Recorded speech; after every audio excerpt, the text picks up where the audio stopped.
Hello everyone, welcome to Sunday's special class for English literature aspirants. Those who are attending any kind of competitive exams regarding English literature can listen to this Sunday special recordings. So recently I'm going through Shakespeare and his works. So today let's start with A Midsummer Night's Dream. It was printed in 1600. There is no known source for this work. It was written to be performed at an aristocratic wedding. Only two other plays by Shakespeare were written for private performance, and that was Love's Labour's Lost and The Tempest. So the features of this work is it's a play which has a dream world. Intricate mask-like plotting can be seen in this work, and it's all a mood of celebration with unrealistic characters. So let's see the plot. There are four main plots. Aegus wants his daughter Hermia to marry Demetrius. Duke Theseus is about to marry the Amazon queen Hippolyta. 6 artisans, including the weaver Nick Bottom and Peter Quince, are rehearsing the play Pyramus and Thisbe in the Forest to be enacted at the Duke's wedding. And the fourth plot is the fairy king Oberon is quarreling with his queen Titania over the possession of an Indian changeling page with the help of Puck, Robin Goodfellow.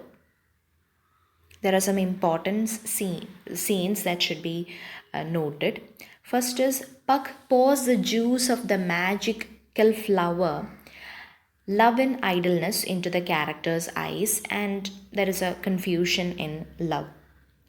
Then the next scene is Titania falls in love with the donkey-headed Bottom.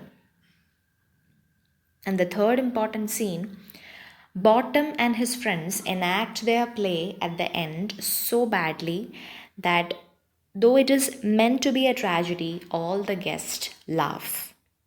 And the final important scene is that this play is usually enacted on 23rd June, which is a Midsummer's Eve or summer solstice. Okay, next we are moving on to Much Ado About Nothing, which was first printed in 1660. The main plot is based on an old European tradition of stories in which a lover is deceived into believing that his beloved is unfaithful. Shakespeare must have drawn on versions of the story from Ariosto's Orlando Furioso. And there are two levels of plotting. First one is Don Pedro's plot makes Beatrice and Benedict fall in love. And the second is that Don John's plot breaks the Claudio and Hero alliance.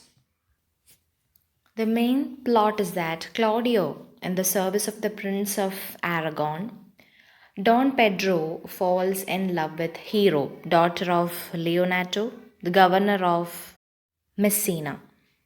Don Pedro's discontented brother, Don John, determines to destroy the match. With the aid of Borachio, he convinces Claudio that Hero is unfaithful and he rejects his bride at the marriage altar. Hero faints and Leonato announces her dead. Borachio is overheard boasting of Don John's trick. Claudio is horrified of having accusing Hero. Leonato forgives him and Hero returns to life. And there is a subplot also that Claudio's friend Benedict and Leonato's niece Beatrice dominate the play. The conflict and love between Beatrice and Benedict is a subplot. Outraged by Claudio's treatment of Hero, Beatrice demands Benedict to kill Claudio. Benedict challenges Claudio to a duel. Right then, the comical rustic constable Dogberry interrogates Borachio and exposes the villainous plot, and the play ends with a dance. Next, we are moving on to Twelfth Night. The subtitle is What You Will. The chief source is a romantic tale, Apollonius and Scylla, in Farewell to Militaire Profession, 1581, by Barnable Rich. Rich himself took his tale from a French romance in Francois Belleforest, Histories Tragiques. Now, coming to the plot, Viola is separated from her identical twin brother Sebastian in a shipwreck on the coast of Illyria. Disguised as Cesario, she enters service in the court of Duke Orsino. Orsino is hopelessly in love with the noble woman Olivia, who rejects him because she is mourning her dead brother. Cesario takes Orsino's love messages to Olivia, and Olivia is attracted to Cesario, that means the Viola, and Viola in turn falls, secretly in love with Orsino. Sebastian arrives in Illyria with his friend Antonio through a series of accidents resulting from mistaken identity. Antonio believes Sebastian has betrayed his friendship. An astonished Sebastian is married to Olivia. Orsino believes that Cesario has stolen Olivia from him and threatens punishment. Then Sebastian and Viola appear together on the stage and confusions are clarified. Then Orsino now proposes to marry Viola. And there is a subplot also.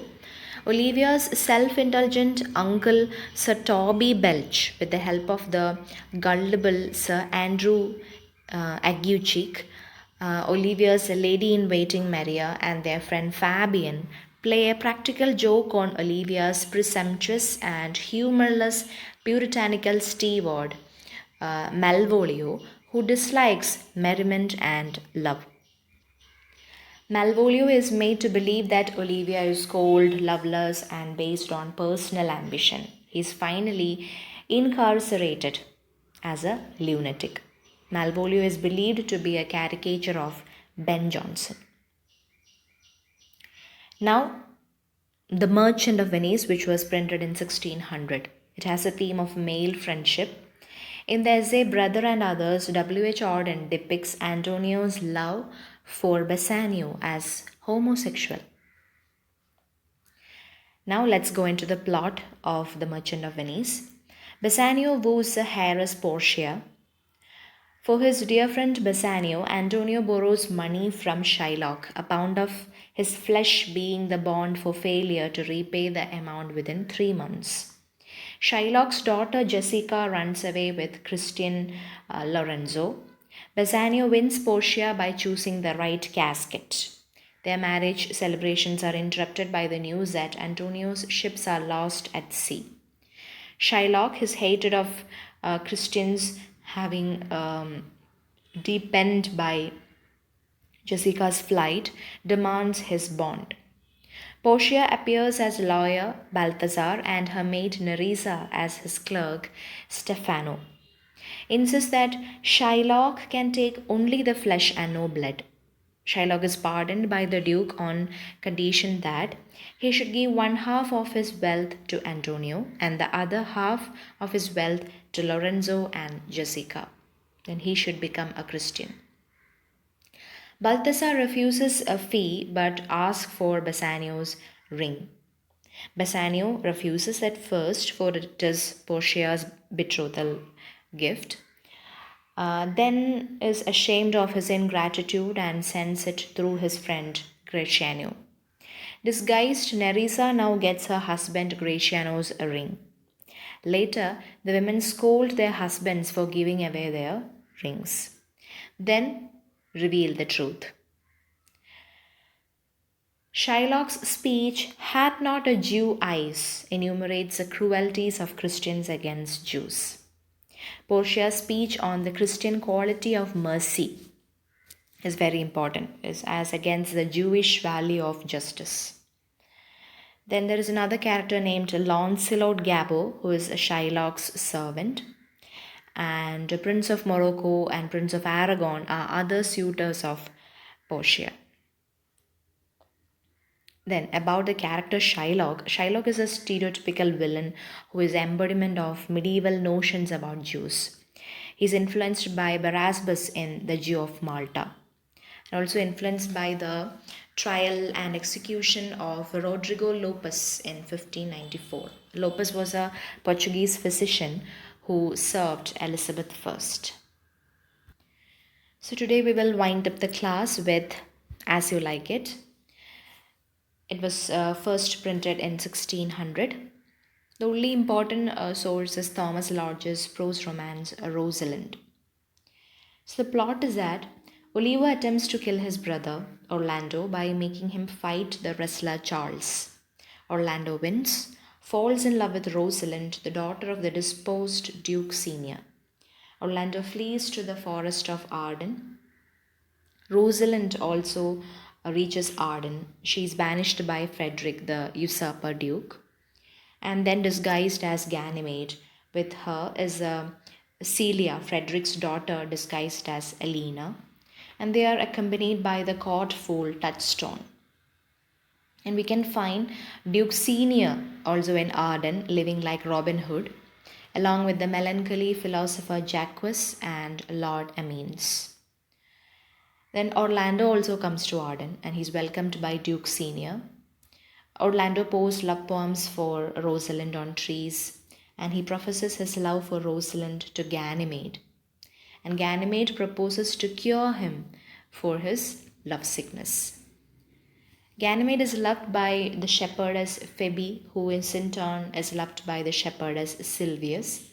Oliver comes to Arden to track down Orlando, and he's saved by Orlando from death and has a change of heart. Elena falls in love with him, means Orlando. Elena falls in love with Oliver at the first sight. And Rosalind oversees the matching of Celia and Oliver, Sylvius and Phoebe, Touchstone and Audrey, and Orlando and herself. And Mask of Him, that is a god marriage, takes place at the end. So thus ends As You Like It. And here today's special class also ends here, and we will continue with more works of Shakespeare in the coming Sunday special classes. Stay tuned with the channel. Thank you for your love and support. Bye.